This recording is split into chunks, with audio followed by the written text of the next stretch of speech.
Olá a todos, meu nome é Giovanni Dias, eu sou professor de História da Educação Pública de Curitiba e hoje eu vim aqui para falar um pouco sobre Revolução Industrial. Enquanto eu pensava sobre esse tema, me surgiu a eterna problemática de o que esse tema afeta na minha vida nos dias de hoje, que é uma compreensão histórica que a gente sempre acaba tentando buscar. E eu posso dizer para vocês, quase todos os eventos históricos, de certa maneira, eles afetam diretamente na nossa vida. Eles acabam compondo a sociedade que a gente vive, a maneira que a gente vê as coisas. Mas a Revolução Industrial é um daqueles eventos tão intrínsecos à maneira com que a gente vive e à maneira com que a gente comporta-se em sociedade, que vale a pena tentar entender um pouco mais esse contexto e tentar entender um pouco mais o porquê a gente se tornou o que se tornou quanto sociedade industrial e quanto sociedade na nossa visão de trabalho. Tudo isso está intrinsecamente atrelado à Revolução Industrial. E para entender esse enorme evento histórico, é sempre bom fazer algumas delimitações.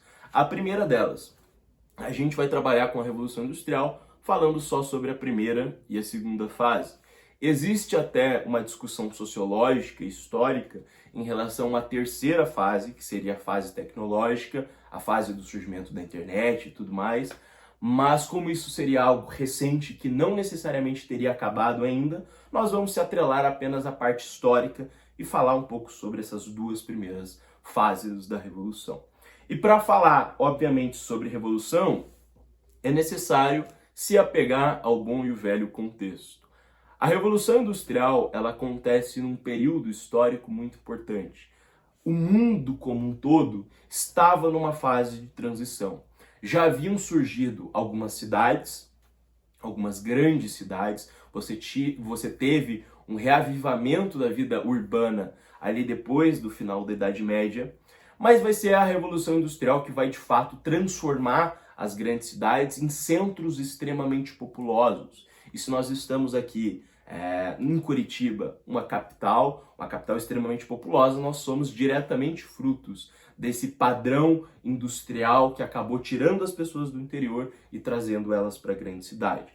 No início da primeira fase da Revolução Industrial, grande parte dessas pessoas que viviam e habitavam por toda a Europa, viviam justamente no campo. Elas sobreviviam ali de uma produção pequena agrária, elas sobreviviam da manufatura têxtil, da manufatura de ferramentas, e a Revolução Industrial vai acabar alterando tudo isso.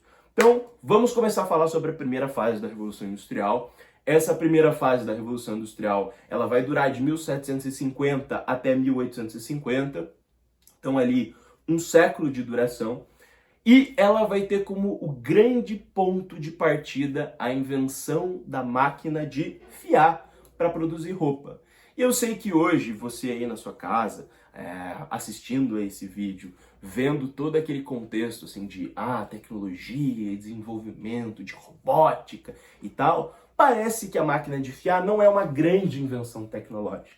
Mas tenta pensar como um cara que vivia ali na Inglaterra, um pouquinho antes de 1750, que dependia da manufatura têxtil para se vestir.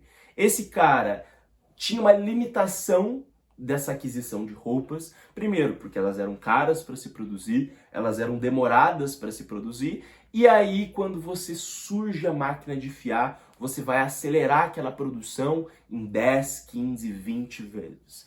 Isso obviamente vai ter aquele boom de fábricas surgindo para produção de roupa, manipulação de algodão e tudo mais, e isso vai acabar tirando grande parte dessas pessoas que viviam dessa manufatura têxtil no interior e trazendo elas para as grandes cidades.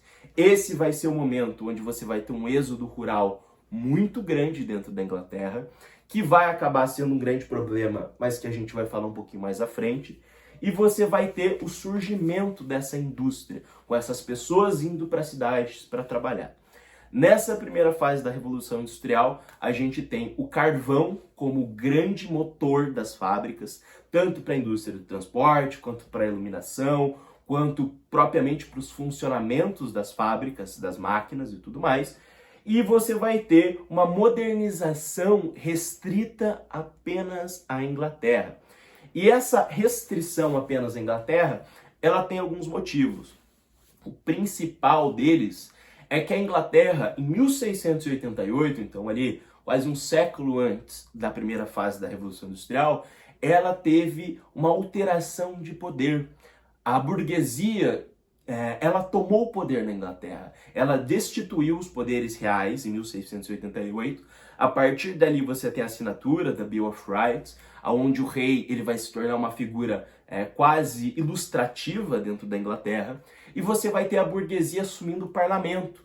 Essa burguesia que vai assumir o parlamento vão se tornar os senhores de fábricas. Então todas as leis, todas as atitudes do país, a maneira com que o país é conduzido, vai levar ele a se industrializar. Não porque essas pessoas tinham um grande projeto de sociedade, mas porque elas queriam lucrar. Então essas pessoas estando no poder na Inglaterra vão facilitar demais o surgimento de indústria. Esse vai ser o primeiro grande motivo pelo qual a Inglaterra vai se tornar uma das pioneiras na Revolução. Um dos outros motivos é que a Inglaterra, nesse momento histórico, tinha várias colônias. Na África, na Ásia, nas Américas. Essas colônias vão ser ponte de exportação de produtos e de importação de matéria-prima. Isso vai ser extremamente crucial. E um dos fatores também que apesar de parecerem menores historicamente, mas não necessariamente são, é a localização geográfica da Inglaterra. A Inglaterra fica dentro de uma ilha. Como ela não tinha fronteiras com países inimigos, isso facilitava na chegada de produtos e na saída de produtos. Isso vai fazer com que o país se desenvolva, todo aquele comércio marítimo, leve os seus produtos para várias partes do mundo, principalmente na segunda fase. Esse é o momento que vão surgir os grandes portos dentro da Inglaterra. O Porto de Brighton, o Porto de Liverpool, vão ser cidades que vão se formar justamente para esse comércio marítimo. A segunda fase da Revolução Industrial vai ser a fase mundial, vai ser o momento que tudo estoura. Você vai ter uma industrialização na Inglaterra, mas você também vai ter na França, nos Estados Unidos, na Alemanha. Você vai ter uma consolidação muito grande desse processo dentro das fábricas, científico e tecnológico dentro das fábricas. Você vai ter, paralelamente a isso, a invenção da eletricidade, que vai mudar totalmente a dinâmica dentro das fábricas. Você vai ter o surgimento ali da televisão, do rádio, do telefone como meios de propaganda de venda e a formação dessa fábrica como um padrão de sociedade. E você também vai ter a substituição do carvão, que era o grande combustível das fábricas, para o petróleo, que vai ser o grande combustível do mundo até os dias de hoje. Mesmo que ali na terceira fase da Revolução Industrial comece a surgir algumas alternativas ao petróleo, mas o petróleo continua sendo o grande combustível dessa indústria mundial. E aí, assim, vem a famosa pergunta: e a classe operária? E essas pessoas que saíram do campo? Por ter tido um êxodo rural muito grande, tinha muito mais pessoas precisando de emprego do que necessariamente de empregos. Isso vai causar uma enorme precarização na mão de obra, uma enorme exploração dentro das fábricas. Você vai ter ali pessoas trabalhando em regimes de 12 a 16 horas por dia. Você vai ter pessoas trabalhando em regimes extremamente mal pagos.